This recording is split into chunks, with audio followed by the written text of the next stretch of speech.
Kia ora, Chris. Ka nui ngā mihi ki a koutou katoa. Ki te whenua, tēnā koe, ki ngā tangata whenua o tēnei takiwā, ko rangitāne mō me rawa ko kahanunu ki Wairarapa, tēnā rā koutou katoa. Kia koutou, kua tānei wanganui ki a mātou, tēnā koutou, tēnā koutou, tēnā rā tātou katoa.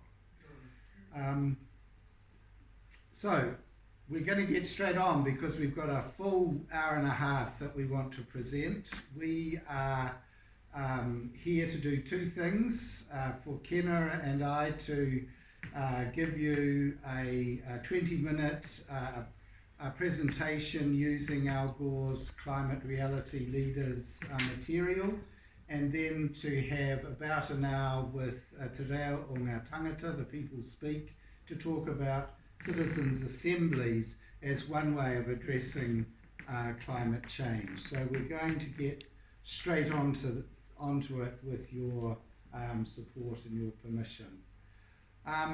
45 years ago, I came here to Masterton to work and lived and worked here for 5 years, where I met some people who are here, which is really lovely to see people that I knew.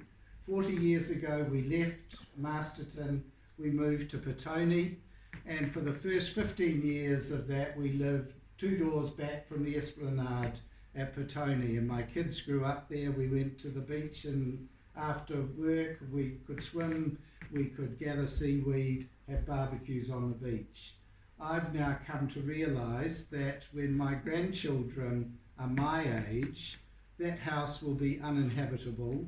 It'll be regularly swept by sea surge because of the sea level rise at Petone that is caused by climate change.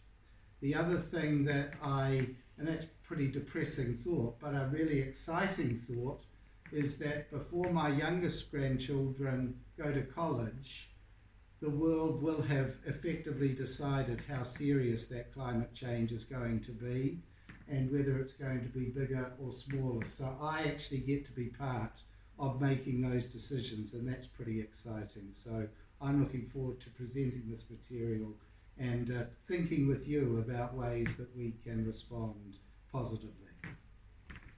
Tēnā koutou, ngā mihi mahana ki a koutou I tēnei pō makariri.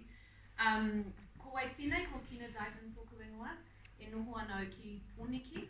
So I'm from Wellington. I'm actually Peter's stepdaughter, so we're a family duo act. And I have been thinking about and learning about climate change since I was a high school student, and have found that was a real passion of mine to learn about and do something about. Went to university to study environmental studies and learn about climate change more, and then got thoroughly depressed about the whole thing and moved into my working career, and over the last few years I've really just been putting my head in the sand. This is just such a huge issue that's just really scary. So, but guess what? Found out that putting my head in the sand is not going to work. So, especially since my youngest son was born 3 years ago, I've realised that I actually need to step back out into the light of learning about the truth of what's happening. And as Peter pointed out, the really exciting opportunities that we have to do something about it. And that's why I have signed up to this Al Gore training and why we've come over the hill tonight to share that with you guys. So thank you very much for coming. Chris, thank you for the chance to come and talk about all of this. During lockdown, Kenna and I, along with 10,000 other people around the world, took part in Al Gore's Climate Reality Leaders training. It was done virtually, online. It was completely chaotic because the Americans don't understand time zones. But we've got there, we've got access to the material. We want to share it with you now. So, Kenna... we'll swap sides and I'll do that, eh? Yeah. You go over there. So... Peter, perhaps if you just switch those 3 lights out and just make it. Here? Yeah, those ones there. Generally, Al Gore always begins his presentation appropriately with this magnificent photo of the Earth taken in 1972 from one of the Apollo missions, where for the first time you could actually photograph this fantastic planet planet Earth. And it helps us to see both the beauty of the Earth and the interconnectedness that all of us who live there and inhabit it share. 3 questions that we want to address in this next brief thing. Must we change? I've forgotten what the second question is.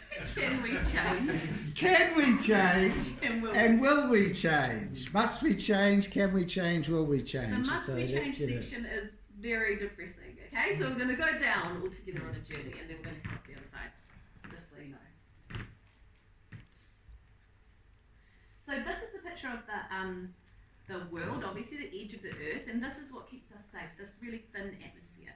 When we look up at the sky, we think it looks kind of limitless and endless, but actually it's a very thin, delicate layer that keeps us protected. And the problem is that we're treating that thin little delicate layer as our open sewer, basically. And we're just spewing out tons, 152 million tons of gases every 24 hours into that open sewer, which is our precious atmosphere. So this is just some basic science in case anybody doesn't know it yet, but the sun sends warmth down to the earth and it warms up the earth, and some of it can radiate out, which keeps us at a really good temperature, some of it gets kept in. But the problem is, as we're putting out these gases, it's thickening that layer, so it's keeping more of the energy from the sun in so that it can't escape. So that's the basics of global warming. We've known about that for over 140 years now.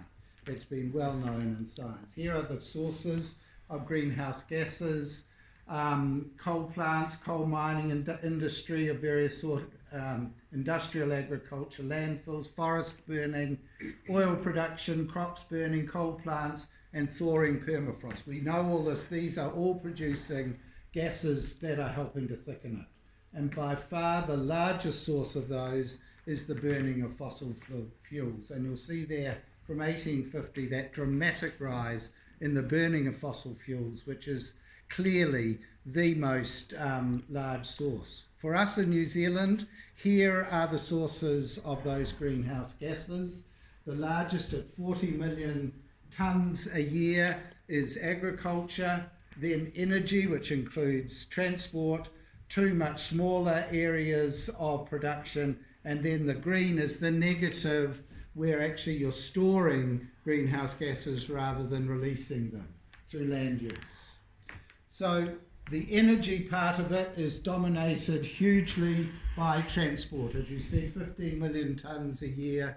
Hence, these are the 2 big ones for us to deal with, is transport and, on the next slide, agriculture, of which by far the largest source of greenhouse gases is methane. And rather than an elephant in the room, this is the sheep and the cow in the room, that we've got to get our heads around how we're going to address that, as well as the transport as for us as New Zealanders. Here we have the dramatic measuring of world temperatures going back to 1880, with the dramatic rise in the average temperature of the globe. Here's the New Zealand numbers. They're not as dramatic, but they follow exactly the same tendency. We, of course, our temperatures are moderated massively by the oceans that surround us, and so we don't get that same dramatic movement. But the pattern is the same. 90% of the energy that is coming, the extra energy, is being absorbed by the ocean. And there you see the dramatic increase in ocean temperatures, with half of that increase being accounted for in the last 20 years. And this is part of what people see as a breaking point that's happening, that the ocean is reaching a point where it simply cannot continue to absorb all that heat without something dramatic. And the main area of drama is to do with the production of more water vapour with storms. And this is a picture of a cyclone, class 5 cyclone, passing across Vanuatu in April of this year. And already we are seeing the severity and the frequency of those storms. I needed to show you my own hometown of Petone. For those of you who've driven down, you'll recognise the Ulrich aluminium factory at the beginning of the motorway at Petone. I think this was the floods of 2003 with the storm event that happened. And this is beginning to be, we could have chosen a million slides from anywhere in the world to show this, but I wanted a Petone one. So, Kenna, tell us about hydrology. Resident science. So, just a quick little thing on the hydrological cycle, so you can understand, or we can all understand, why we've got so much more water. When the temperatures increase, more water is evaporated from the ocean, and that water turns into precipitation, like rain and snow. So that's why we have it comes down and then rushes back into the ocean, of course. That's the normal, natural hydrological cycle. But the problem is, the hotter it is, the more water that gets evaporated from the ocean, so the massiver the rains. This is what's called a supercell storm. A photo, Al Gore's program had an American one, so I found a New Zealand one. Sadly, I don't know where in New Zealand it is, but this is the kind of serious weather event which is beginning to happen all around the world, including here in New Zealand. Here in the Wairarapa, December of 2018 in Gladstone, 3/4 of a metre of rain in 45 minutes. The figure on the right, you'll see that seal ripped off the road. I don't know how many thousands of dollars it costs. So we're talking major economic impacts, not just the inconvenience of flooding. And ironically, the same heat that evaporates water from the sea is evaporating water from the land. And so, ironically, while there's so much more water circulating around the world because of climate change, it also leads to drought. And sorry, Gladstone, but this was another Gladstone photo of a farmer in 2007-8 looking at his drought-struck land. That heat then leads inevitably to forest fires. The news is beginning now. The California fire season is starting, getting worse and worse and worse. And the estimates are that as the climate heats, so the intensity and frequency of those fires increases. How many of us have got a friend or a relation in Australia who's been impacted by the Australian forest fires? They estimate that as the world's temperature goes up, the likelihood of these fires will increase 8 times in Australia. The last year of fires in Australia killed or displaced 3 billion animals. And those kind of serious storm and weather events are increasing. You see there, heat, drought, fires, floods, mudslides and storms have since 1980 dramatically increased with every kind of weather event. The insurance industry has known about this for years. As a regional councillor, I went to a conference where they talked about how Australia and New Zealand had become peak problem areas in the world of insurance because of weather events. One of the impacts of that is the loss of snow and ice. The glaciers are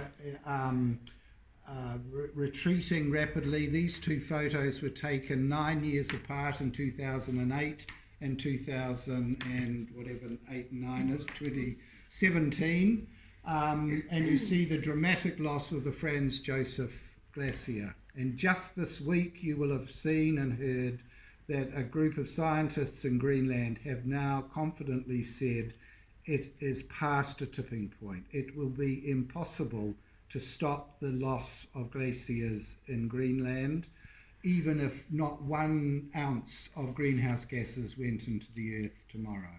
So that there is a kind of a vicious cycle beginning to build up of feeding the speed. Every estimate that the scientists come up with, when we get to the end of the time that they estimated, you find it's been exceeded, and that's happening there.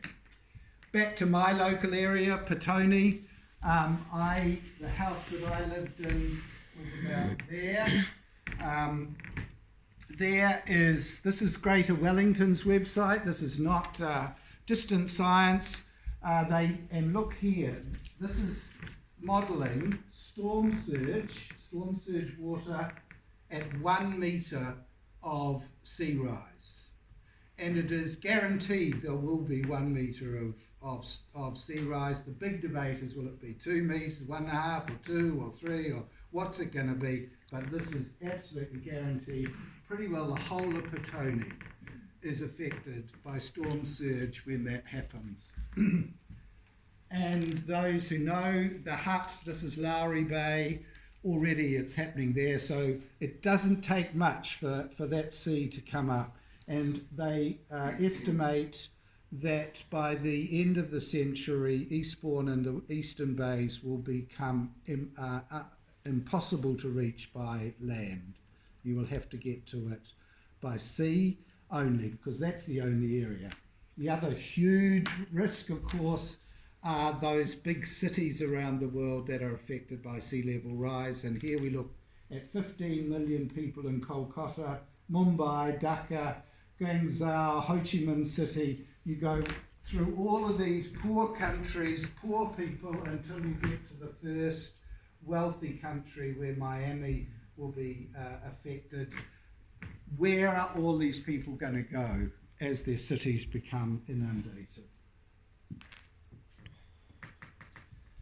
So, this is not wacky scientists, greeny, lefty people saying this. The US Department of Defense, as long ago as 2014, predicted that climate change will likely lead to food and water shortages, to pandemic disease, to disputes over refugees, and to natural disasters. So we know the scientists have now told us we all are beginning to start to realise that Mother Nature is teaching us the same thing. Heat has huge effect on crops, food crops, and the human civilization that we've lived in has all depended on this tiny little band of temperatures that have been maintained, and our food is dependent on that band of temperatures, and that is now under threat. But it's also a medical emergency, and here we see tropical diseases which are already beginning to spread around the world. And does it have anything to do with COVID-19, what we're living with now, the current reality? Here's a quote. Many of the root causes of climate change also increase the risks of pandemics. Deforestation, which occurs mostly for agricultural purposes, is the largest cause of habitat loss worldwide. Loss of habitat forces animals to migrate and potentially contact other animals or people and share germs. And that is exactly what has created the COVID-19 pandemic, is the interaction between animals and humans that previously were not in touch with one another. The cost of it is massive. The EU predicted in June, so this is just a month ago, they predicted a 10% loss of the European economy, and China a 5% loss, the USA a 7 or 8% loss. Unbelievable cost of money and human resources. The animal world under threat. You're going to hear about the tuatara. It is temperature change which is now putting at threat that animal. You will know the other ones in New Zealand, 50% of all land-based species face extinction. And even democracy itself. So because we're talking about citizens' assemblies and new forms of democracy, I've included this slide. This person saying continuously growing population, forced migrations of hundreds of millions of people, considerably constrained economy due to lack of access, reduction of the efficiency of food. No, he says democracy won't survive the climate meltdown.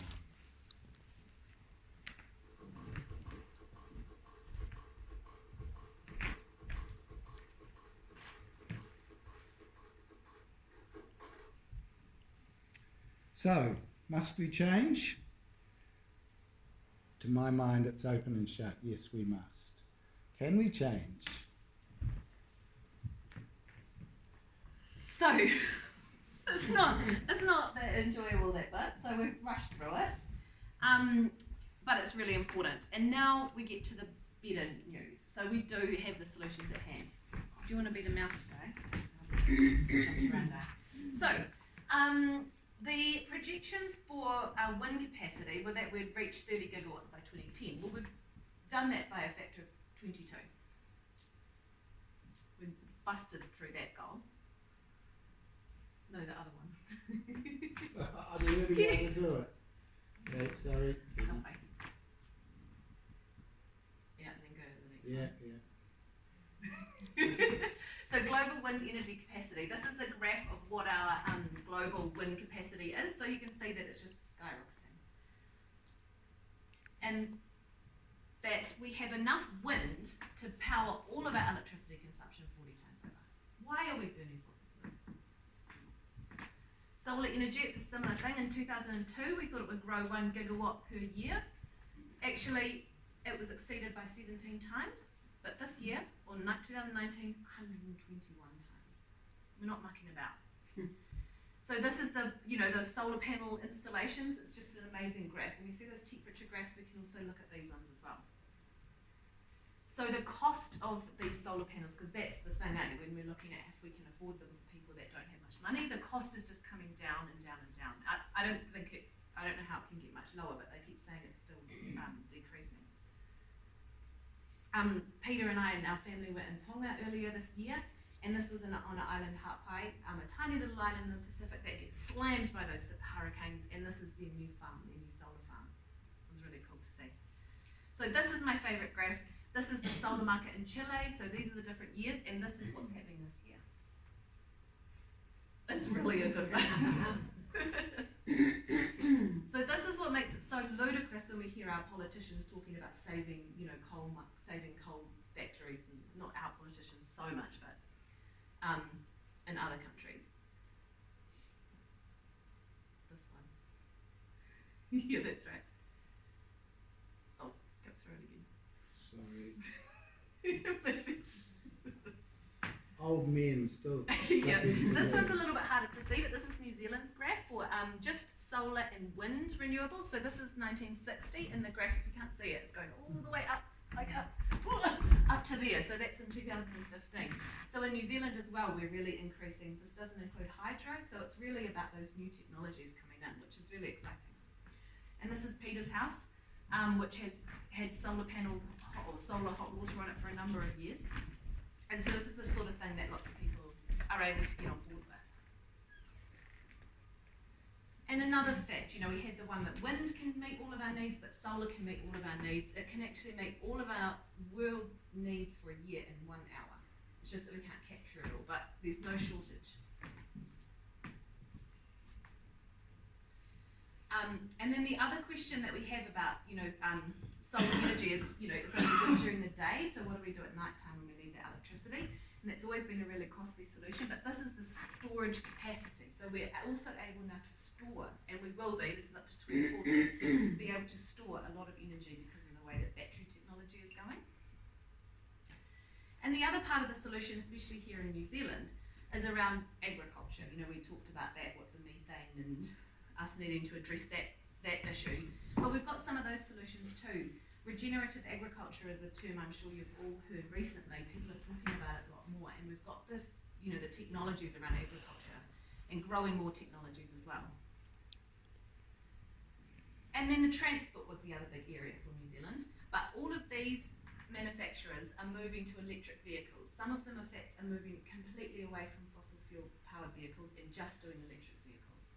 I had to have one Skype slide in the piece, and this is it. When I was a regional councillor, I chaired the Public Transport Committee, and this was welcoming the first new electric train off the boat to power the Wellington commuter train network. And those Matangi trains are now everywhere except to the Wairarapa, where we still haven't electrified beyond Upper Hutt.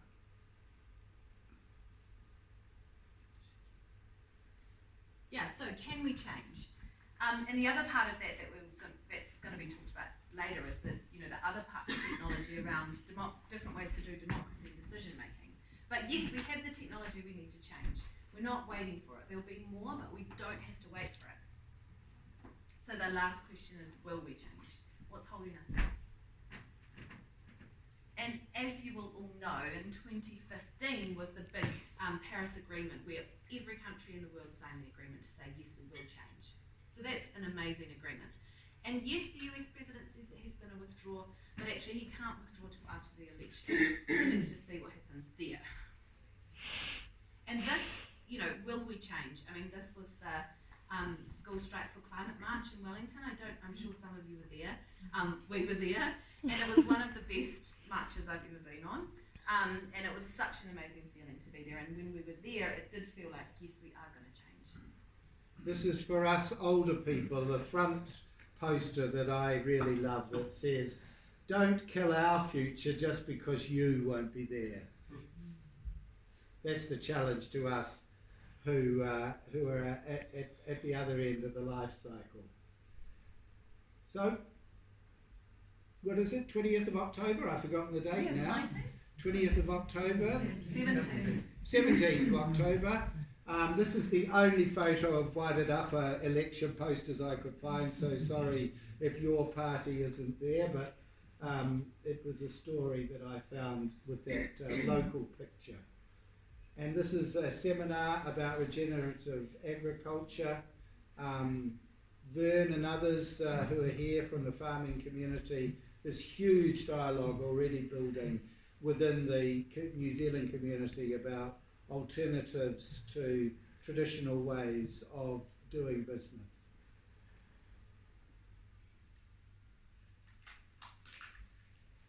So, we all know personally what's needed. Do what you can, where you can, reuse, I can't even read it, reduce, reuse, recycle, learn, speak, act, work with one another. I just took a half an hour, went round my own house, and these are things you're all doing and that we all can do. We've got a hybrid car, we've got a pellet fire in the house, we compost what we can, we've got a worm farm, we've got as much growing as we can on the hill where we now live. I built 2 of those during lockdown out of old pallets. We've got chooks, which even can give us eggs as well as feeding things. And that's all stuff that any one of us can be doing. But the reality is that is not going to be enough. It's important we do it and we teach others to do it, but it's not actually enough. We've got to take action to change the whole world. For me, this is the reason behind it. These are my 11 grandchildren. 10 of them, as you see, all together, and in the inset is number 11, born just 5 weeks ago. And the exciting thing, as I said, these are Kenna's children. This one and that one are Kenna's. Those, and there's another young one, and this baby, before they go to college, the decisions will have already been set in place as to how serious climate change is going to be. This is not a problem for the next generation. It's not a problem for them to worry about. It's our problem. We've got the privilege and the excitement of doing something about it. So, oh God, Kenna, what do I do? You can do it. I can't see. Oh. Sorry. So that's really the challenge that we're all here to talk about tonight, is how do we join each other using our voices, our votes and our choices to fight the climate crisis. And that's what's so exciting about this opportunity to talk about, participatory democracy and what we're going to do. It's not about our individual consumption choices. It's about what we can also do together that we can't do alone, because we all depend on it. So there is some material available through the Climate Reality Leadership Program, and we're going to turn in a few minutes to Te reo o ngā tangata, the people speak, to discuss one practical action, which is a Wellington Regional Assembly on climate change. Peter, So- Peter, sorry, what was the one? Can you go back one slide? Oh, you're asking me that. I just didn't see the one on the right hand side. Those are both These are the- just Oh, yeah. resources that are available Okay. through the Climate Reality Leadership Program. This one is a good handbook that has, it's called an action handbook, so it's got lots of stuff about what you can do, whereas the first one is, you know, an information movie. But there's so much here. I mean, this Yeah, is yeah. all very American focused. That's Yeah. the problem with it. But so if I've no idea how long that all took. Were you timing us, Sharon? Half an hour. Half an hour? Just under half an hour, I would say, because we started Oh, at not 5 bad. past So kia ora koutou. Thank you. That's us. So, given that we've taken the full half hour to do that, I think we probably need to just keep on going rather than pause for questions and I guess comments. so. So Sharon,